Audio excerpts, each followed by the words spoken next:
Hi, this is PC Roger and welcome to this short video on recovering some data from my laptop that just died this morning. Or at least Windows died. We're going to find out exactly how bad it is here shortly.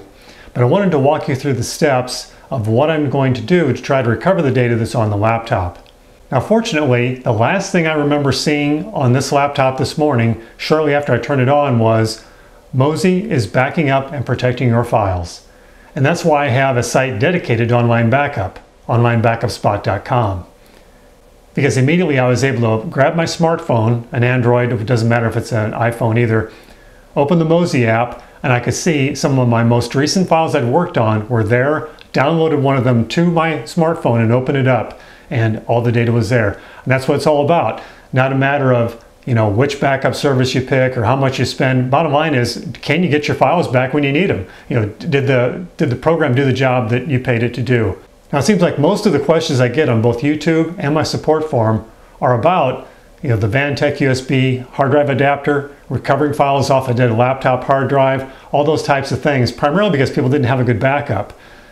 Now I did have backups. I had a complete image of this drive that I made with Acronis True Image software, and I'll use that, but that was out of date. I mean, and after I spent 10 minutes working on it, it's out of date. So I've got Mozy there to protect me for those kinds of files. And there are other services that we do use. We try to test all of them, and we actually use the ones that we find work the best for us. Sometimes it's a different online backup service that meets one particular need a little better than another one. So we don't always recommend the same one for every circumstance. But in this case, I want to lay out the steps real quickly here that I'm going to go through to find out what kind of shape my laptop's really in. Now it is 8 years old. It doesn't owe me anything, but it's been a good laptop, so I've continued using it with backups. And you can see, I think hopefully on the screen here, I've got this blue screen of death. Well, the easiest things for me to do was try to reboot the laptop. And since it's XP and I have the recovery console installed, go into recovery console, see if I can do a check disk and perhaps fix some type of a file problem and move on. Got the same thing, blue screen of death. So what I'm going to do is take the laptop hard drive out, connect it to my Vantec USB hard drive adapter, connect that via USB to this trusty Asus Eee PC, and see if I can pull some files off. Again, I don't really need to because I do have the backups, but I want to know what's going on, and I want to know on a continual basis what technology works and what doesn't, because I need to be able to help you with your questions and problems too. So let's start by shutting off this laptop and taking the hard drive out. Now it's not really a big deal. You're not really going to be able to watch super closely. I don't have another cameraman to help me with this, but basically what I like to do, just because I want to make sure that I'm covering all the bases, is I have no power connected to it. I even take the battery out. In the case of this laptop, it's just a very small number 0 Phillips screwdriver and 2 screws. Nice to have a little container around, you don't lose the screws.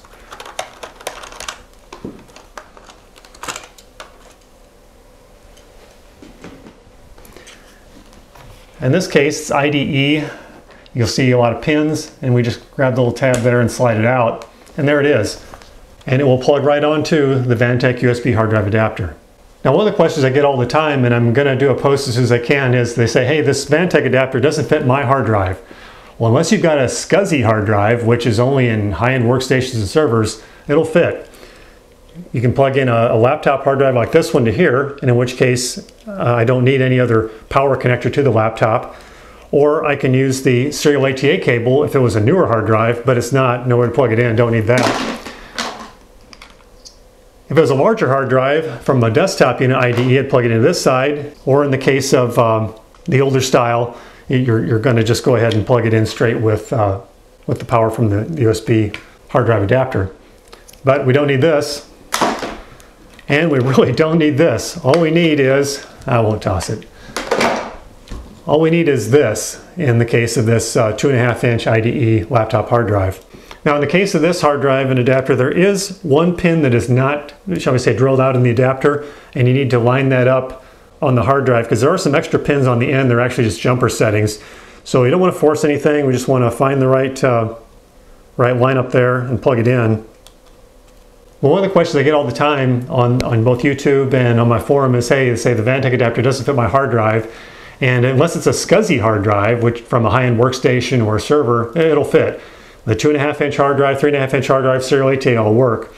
But sometimes when you pull the laptop out, there'll be an adapter on the back of it. I've got a fresh picture of one to upload to one of the blog posts, try to get that done too. But it will fit really any laptop hard drive from the last, I don't know how many years, or up until the new ones with the serial ATA. And all you have to do is plug it in to a USB port on a working computer, and we'll get the data off, or see if we can get the data off.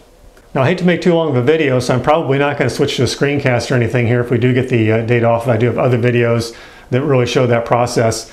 But this Asus Eee PC is just really just a working laptop that has a USB port, and that's all we need to get this going. Since I've got an SSD drive in the Eee PC, it boots up pretty quickly.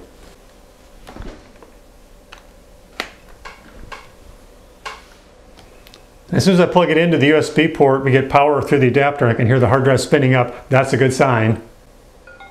And that little ding you may have just heard was the Eee PC saying that it found the adapter, the USB adapter, and now it's going through the found new hardware. This is the found a disk drive, identified my Hitachi buy model number. That's another good sign. Now, if it doesn't, sometimes you'll find it in Device Manager, but not have a drive letter. I've got another video on that, how to assign a drive letter.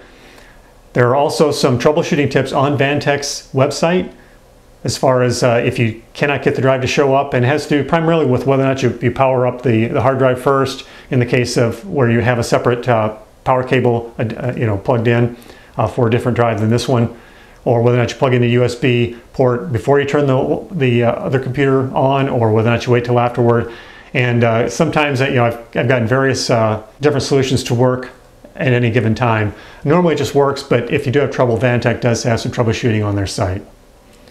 So let's see what we've got. I'm going to open up my computer, and I do see a local disk showing up, and I can see files there, and that's good. So what we probably have with this drive is we probably have a spot on the hard drive that got corrupted one way or another. The machine was running when it went to blue screen of death. So we could have a bad spot in the hard drive, maybe where the Windows swap file is, or another Windows required system file.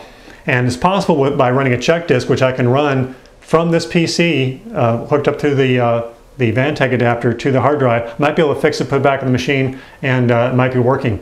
If not, or even if that does work, that's a warning sign that this drive needs to be replaced. And it's an old drive. I may not replace it, may just get a new laptop. But it's been 8 years, it's been a good machine. I've actually got spare hard drives that I could use, but again, take note of warning signs when they give them to you. And this is a warning sign. It may be just too old that I'm expecting a lot out of it, and it's time to upgrade. But we're going to get our files off this one. I'm going to take a quick peek right now, and I'm going to look at some things on my desktop, and that's what I was primarily worried about, and found on the Mozy Online Backup right away. And I'm navigating to it, and there they are. And the first thing I'm going to do is I'm going to just take all those files and drag them to the desktop on this Eee PC. Once you get a failed drive or drive that's giving you trouble, once you get up and running, the first thing you want to do is grab what's important to you. Now, I wouldn't even be talking to you in this video, I'd be doing it if I didn't have backups of these files. Do it right away. You never know when a failing drive is going to just flat out go south, and you'll get nothing from it ever again, unless maybe you want to spend hundreds or thousands of dollars on data recovery that you probably don't want to do. So I'm going to copy these files just because I like having more than one backup. But it looks like the Vantec adapter has made real easy work out of doing this. A little bit easier, perhaps, just taking the Mozy Online Backup route and downloading the files to any PC in the world. But just in case there would have been one file or two files or whatever that I'd worked on, since Mozy had backed up, I could get them with this Vantec adapter. Or if you haven't yet signed up for a program like Mozy Online Backup, and I have a link there in the description of the video on the blog post, please get it done. Mozy has a free account up to like 2 gigabytes, I think. If you need more than that, it's very reasonable, and it just plain works. We do review a lot of other online backup services at onlinebackupspot.com because we realize it's not a one-size-fits-all. So that's it for this short video. I hope it's been helpful to you. I will try to do some more explanations and some photos on my blog. Probably a couple of different blogs since I do have several different ones, both PCRoger.com and onlinebackupspot.com. So I want to thank you for watching this short video today, and hope to see you at our website. Talk to you soon.